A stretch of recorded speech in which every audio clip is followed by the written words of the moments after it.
So next up, we've got Dr. Linda Westman, who's from the Urban Institute at the University of Sheffield, and she's been working on a programme funded by the ERC called Low Carbon Action in Ordinary Cities. Intriguing title. So Linda, over to you.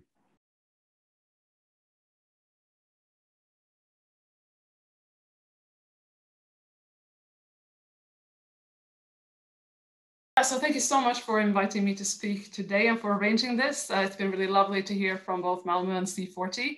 And I'm always excited as an academic to be in events that include non-academic speakers. It makes me feel like I'm part of the actual world, which is more important than ever, obviously, now that we're all locked up in our houses.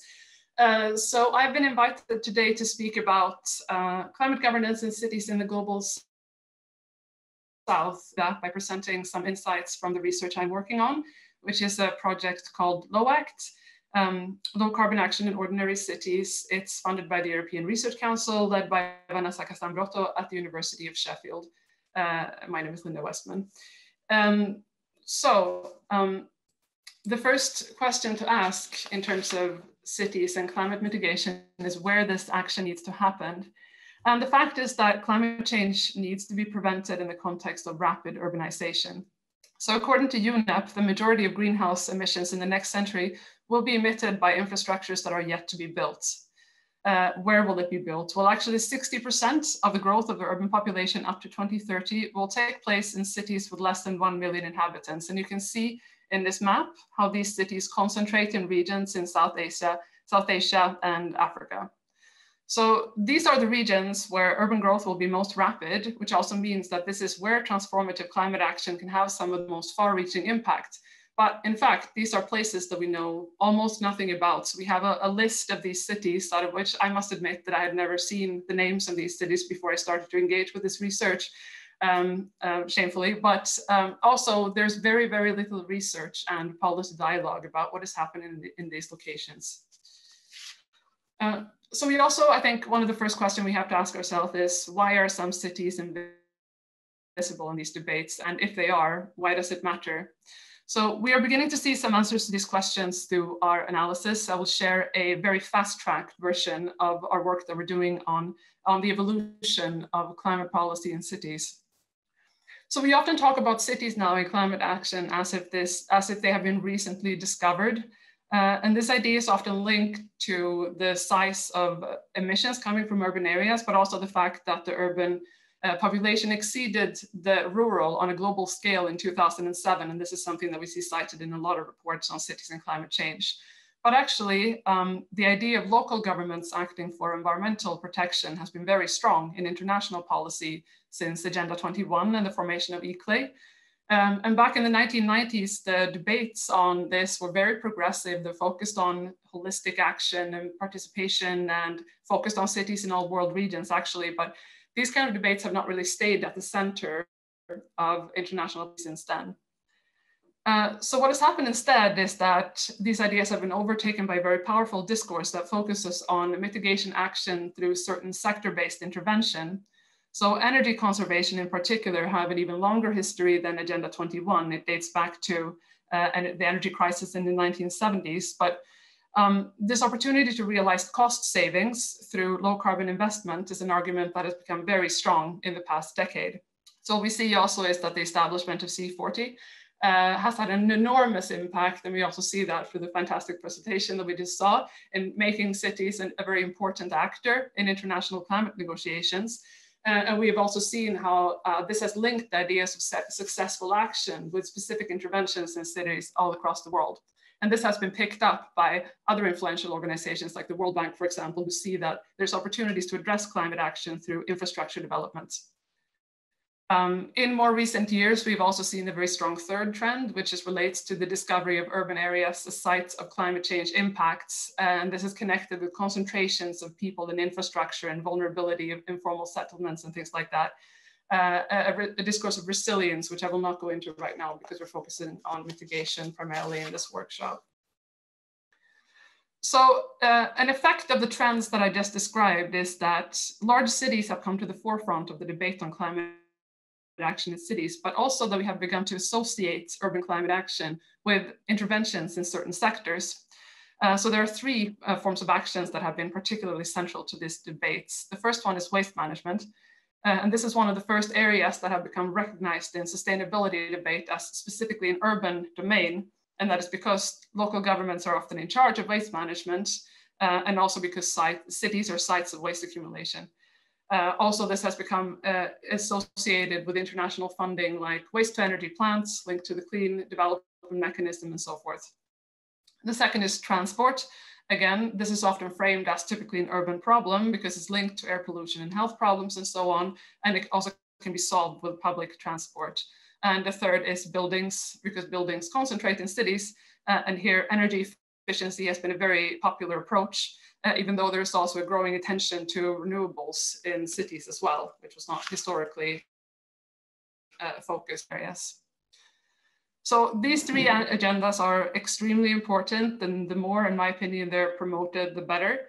The question that we're asking, however, in this project is whether it is possible to directly transfer these kind of interventions into the cities that I was speaking about in the first slide, and also if we might be missing other forms of innovation that is coming out of these places. So we have started to try to respond to this question by creating a large database of low carbon innovation in these cities. And this work is led by my colleague, Ping Huang, who has shared some of his insights here kindly so that I can share it with you. So first, beyond the examples of action that I just explained, there's also a diversity of other forms of interventions that we are finding in these locations. The majority are related to adoption of green technology that is imported from other places. So this follows the logic of technology transfer. However, not necessarily bilateral lending anymore, but it's involved in very complex investments. There's also a lot of investment obviously coming out of China that contributes to the import of especially renewables in these cities.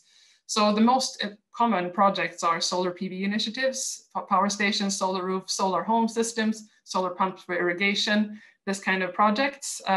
It obviously appears that solar energy has become a very effective solution to address lack of electricity access in many of these places, which continues to be a major issue particularly in sub-Saharan Africa.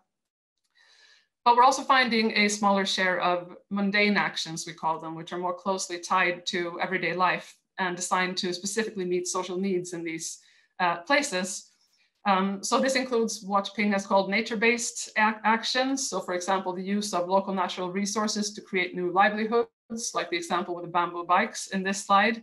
And also what he calls culture-based innovation, which may be related to a longer history. So for example, in the case in this slide of Milo in China, that is focusing on recycling. It dates back to the Qing dynasty, but can now be linked to the Chinese government's promotion of industrial recycling programs and this kind of policy. We're also started to think about how these kind of actions might diffuse across regions. So for the kind of interventions that I spoke of in the beginning, we find that they're often tied to international funding flows and also specifically to the shared learning across, for example, city networks like eClay.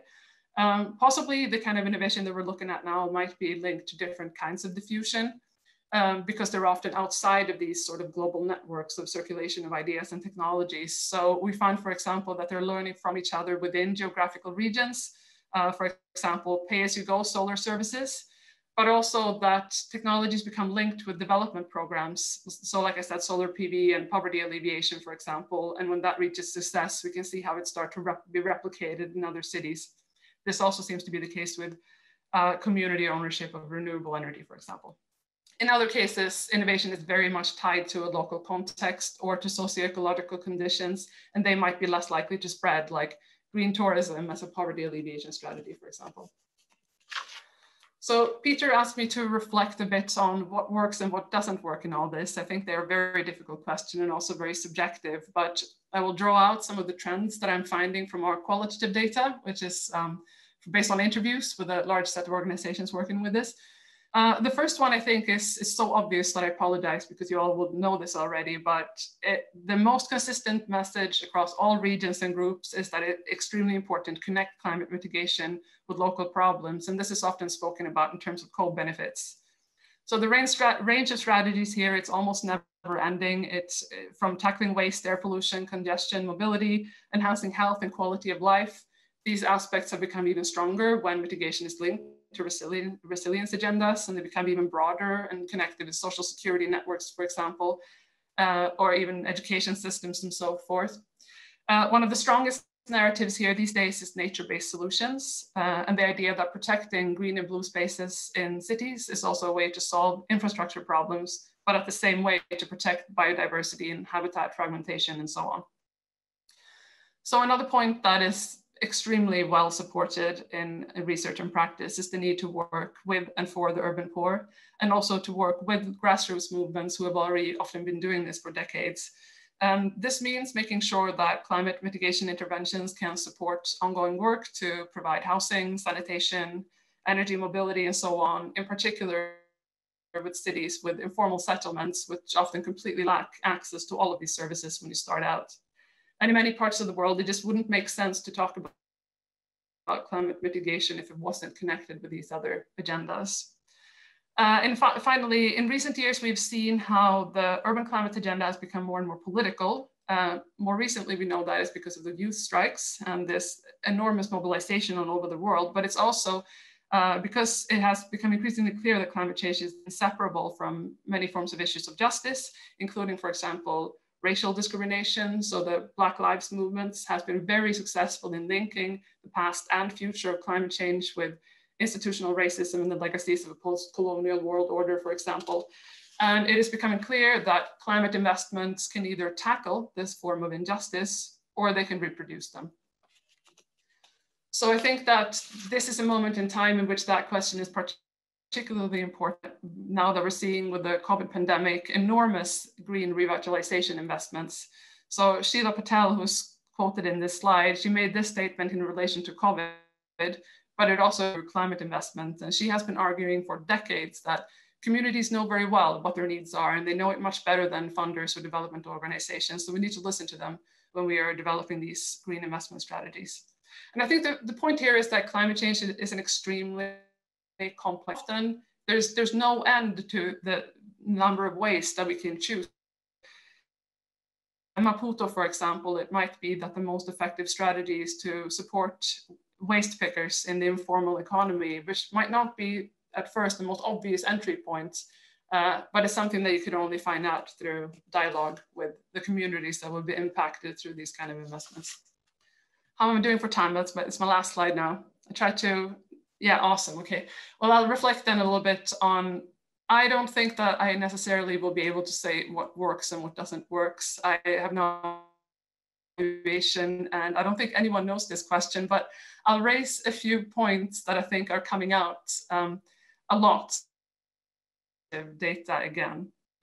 So first, there's a very strong focus on accounting emission in cities. And the problem here is that if emissions in cities are not counted, they cannot be part of a national or an international inventory.